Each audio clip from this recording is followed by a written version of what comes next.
आप देख रहे हैं सिटी न्यूज टुडे लाइव। खौड़ाडीह निवासी विकास कुमार ने आरटीआई के माध्यम से लोक सूचना पदाधिकारी सह प्रधानाध्यापक राजकीयकृत अधिक लाल झा उच्च विद्यालय खौड़ाडीह प्रखंड कटरा जिला मुजफ्फरपुर से जानकारी मांगी है, जो कि आरटीआई का नंबर है RT240913318424 और इस आवेदन को 13 सितंबर 2024 को दाखिल किया गया है। इस आरटीआई के द्वारा वर्ष 2012-13 से वर्ष 2024-25 तक के विद्यालय भवन निर्माण एवं अन्य विकास योजनाओं पर कितनी राशि खर्च की गई और इन सालों के बीच में यदि कोई अनियमितता की शिकायत हुई है तो इसे भी अपने स्तर से इसकी सूचना हमें उपलब्ध कराएं। आरटीआई का यह एप्लीकेशन एजुकेशन डिपार्टमेंट में है और इसका स्टेटस पेंडिंग बता रहा है। आरटीआई का आवेदन हम ही किए हैं और इसका मुख्य उद्देश्य खौड़ाडीह पंचायत जो कटरा प्रखंड के अंतर्गत आता है, वहाँ पे उच्च विद्यालय जो +2 स्कूल के रूप में अब अपग्रेडेड हैं, उसमें बहुत सारे काम हुए हैं जो सरकारी योजनाओं का काम है, जिसके बारे में ग्रामीणों के द्वारा मौखिक रूप से यह लगातार कही जा रही है कि इसमें बहुत बड़ी भ्रष्टाचार और घोटाला हुआ है। लेकिन यह घोटाला और भ्रष्टाचार को उजागर करने के लिए आरटीआई ही सबसे बेहतर विकल्प है, जिसको सरकार ने पूरी तरह मान्यता दी है। और इसीलिए हमने ये कोई ऑफलाइन आरटीआई नहीं बल्कि ऑनलाइन आरटीआई लगाया है, जो बिहार सरकार से अप्रूव्ड है। और इसको ऑनलाइन आप भी देख सकते हैं और कोई भी व्यक्ति इसे खोल करके देख सकते हैं कि यह आवेदन क्या है और इसको किस प्रकार जवाब देना है। आपने प्रधान अध्यापक को लोक सूचना पदाधिकारी बनाया, क्या वो है?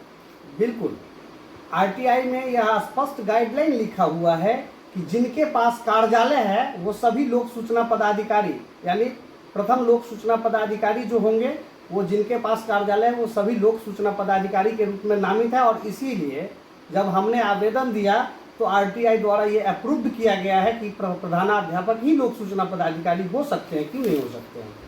क्या आपको लगता है कि आपके आरटीआई से जो मांग की है इसका उद्देश्य क्या है? आरटीआई का मांग करने का एक ही उद्देश्य है कि गांव में जो स्कूल है उसमें हमारे पूर्वज का 3 डिसमिल जमीन दिया हुआ है, यानी वो भूदान भी किए हुए हैं। बहुत सारे जगह हमारे पूर्वज इसको मेहनत करके इस स्कूल का निर्माण करवाए थे, तब जाकर यह बिहार सरकार और से अप्रूव्ड हो पाया और आज के डेट में यह राजकीयकृत उच्च विद्यालय के रूप में मान्यता प्राप्त है।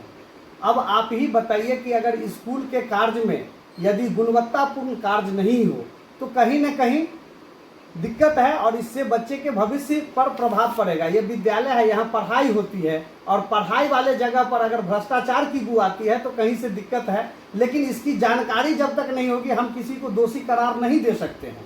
जानकारी के लिए ही हमने ये मांग किया है। इसमें जो भी इंजीनियर काम किए हैं वो अपना सर्टिफिकेट देंगे कि इसमें गुणवत्तापूर्ण काम हुआ है।